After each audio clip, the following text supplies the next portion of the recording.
Hi there, welcome to No Nonsense Whisky. My name's VinPF, and on today's episode we're going to be covering a Sample Saturday video covering some darkness stuff.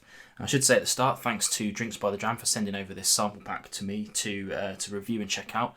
The cool thing about this set here is that you can pick up this exact set on Master of Malt right now for about 18 quid. There'll be a link in the description below. That'll be an affiliate link, so that does help support the channel if you want to go and check it out.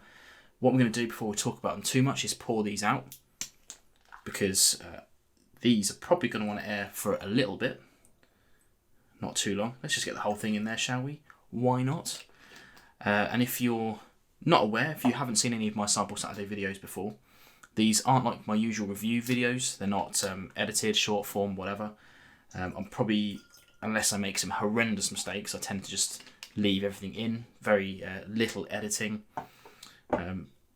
Just to kind of let you know about the samples that I'm receiving, because these sorts of things don't tend to review very well, let's say.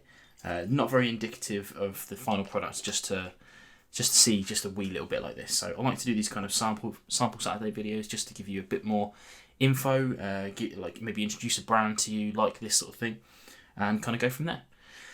So yeah, Darkness, I think they're a subsidiary of Drinks by the Dram, and they're essentially, they are barrel finishing whiskies in kind of heavily sherried casks. I think they call them Octave casks. So these casks are like 64 litres, whereas a normal barrel is like 200 litres, and then like a sherry butt is like 500 litres. So these are much smaller.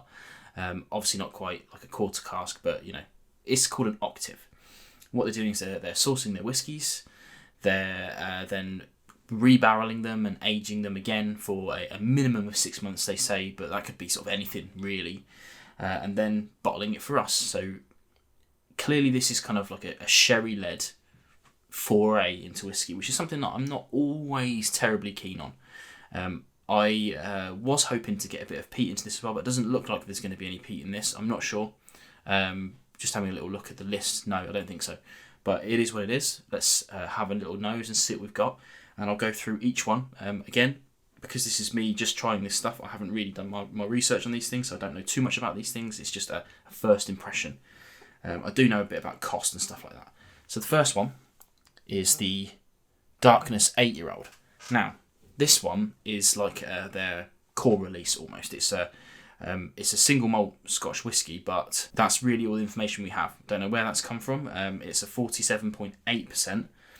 Goes for about 50 quid online, and the important thing to note about this one is that it's a full-sized 700ml bottle, whereas the other two, we'll get to those in a bit, but they are half-litre bottles for the price, whatever they're charging for each one. It's a different price. So that's just something to be aware of, that this one is a good price for the kind of 50 quid. As far as I'm aware, they're all non-chill filtered and natural coloured. So we can talk a little bit about that. That's pretty cool. Not bad for 8 years. Let's have a little go on the nose and see what we've got on this one. This is the 8-year-old sherry cask.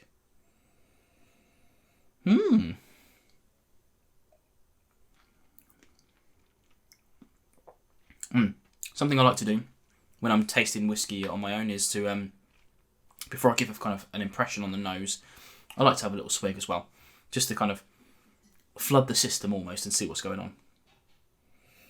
Now, one of the things that I'm not a big fan of when it comes to sherry whiskies is the dreaded sulphur. But you'll be pleased to hear, not getting that on this. Now, I'm going to read off the official notes a little bit and see if I agree or disagree. They're saying things like candied orange peels. Not sure about that. Maybe a touch on the citrusy. Chocolate peanuts. I get the kind of chocolatey notes on this. Maybe a bit nuttiness as well. And they're saying some dried cherry as well, which I'm not sure of. It's clearly a sherried whiskey. It's bringing me those kind of dried sultana-y vibes from it.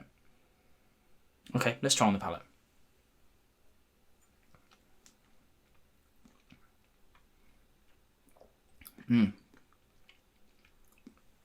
Yeah, I mean, again, the notes here are saying things like raisins and prunes. Definitely agree with that. A bit of a biscuity. They say amaretti biscuit. I'm not entirely sure what that tastes like, so I can't confirm or deny, but Definitely getting a kind of biscuity thing off it. That's really nice. Actually, that's a lot nicer than I was expecting it to be. Not that I was expecting it to be bad, but I always go into a kind of sherry tasting with a couple of alarm bells on there, because I'm never sure if I'm going to like it or not. Now again, you might watch, if you watch these Sample Saturday videos, you'll already know I do this. But something I don't tend to do when I'm doing these videos is cleanse my palate in between each one.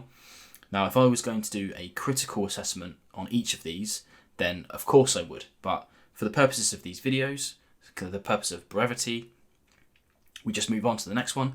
But something I find it helps me do when I'm comparing whiskies, not dissimilar to each other, is just powering through it, because then the notes cancel each other out a little bit and you can tell the differences between them rather than the similarities.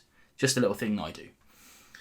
So the second one then, this is the Benriach 7-year-old Oloroso finish.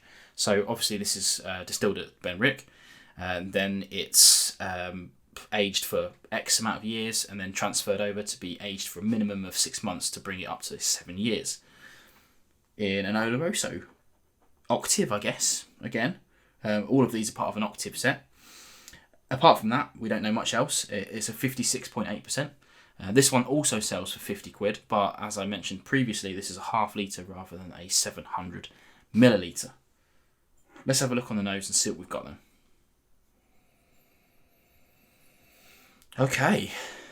Now, on the notes on this one, it says flamed orange peel rather than candied. I definitely do get orangey notes on this one this time. Salted butter, it says, on warm crumpets. What a tasting note. Not sure about that, but I definitely am getting kind of salty vibes from this. On warm crumpets. I like it. And then it says juicy cherry and raspberry again. Raspberry I could be convinced of. The funny thing about this is it's not betraying a massive amount of the sherry notes, the kind of those usual like dried sultanas and raisins and that sort of thing. Interesting. This would stump me on a blind tasting, I'm sure. Okay, let's go in for a little sip.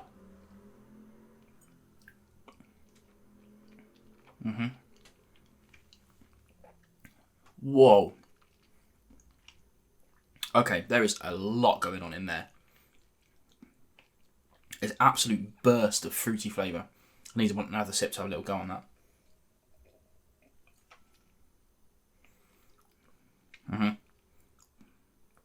Okay. Now, the notes, considering we're talking about crumpets on the nose, the notes are quite thin in the official documentation. They say candied ginger, malt loaf, and yet more berries. Berries is the thing here. I get the gingery element, that's cool, I like that. Not sure about the malt loaf. Yeah, sure. But the berries, the juicy fruits that are going on here. Raspberries, blackberries.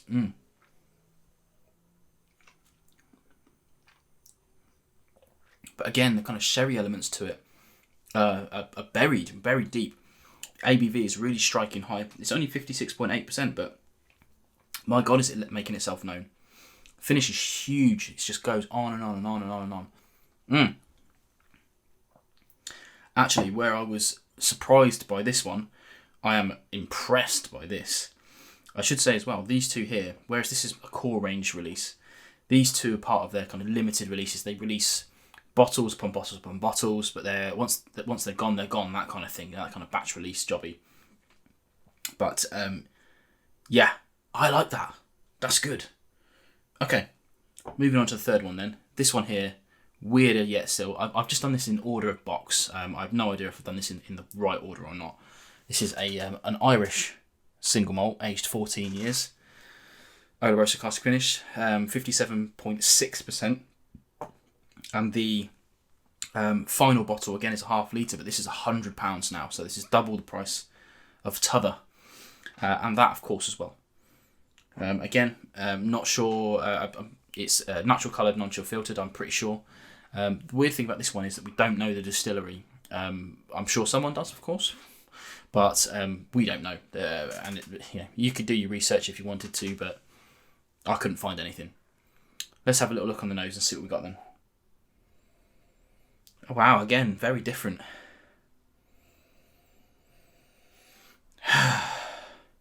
I'm going to need to have a sip before I decide on that one.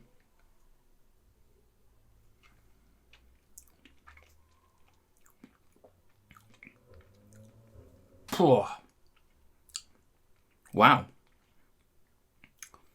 That's insane. That's insane, the burst of flavour I'm getting on these two in comparison to the first one, which was lovely. But it was, just, dare I say, kind of like a normal sherried whiskey. Whereas these two are like, great tasting note that. Write that down on a card. Bit of onomatopoeia. Bang. Okay, let's do this properly. So they're saying things like blackberries, cherries, a little nectarine, a whisper of vanilla. Sure, okay. I'm game for all of those things. The key thing here is definitely fruity. The kind of thing that you'd get on a sherried whiskey usually is dried fruits. This is kind of juicy fruits instead. Okay.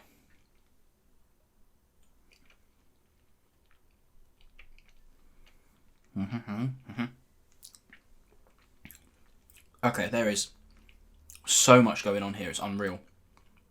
And definitely more than I can give any kind of like good tasting notes towards.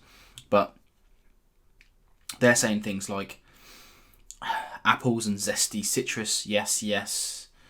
Brazil nuts, praline, not so sure. Distinct creaminess to the palate. Okay.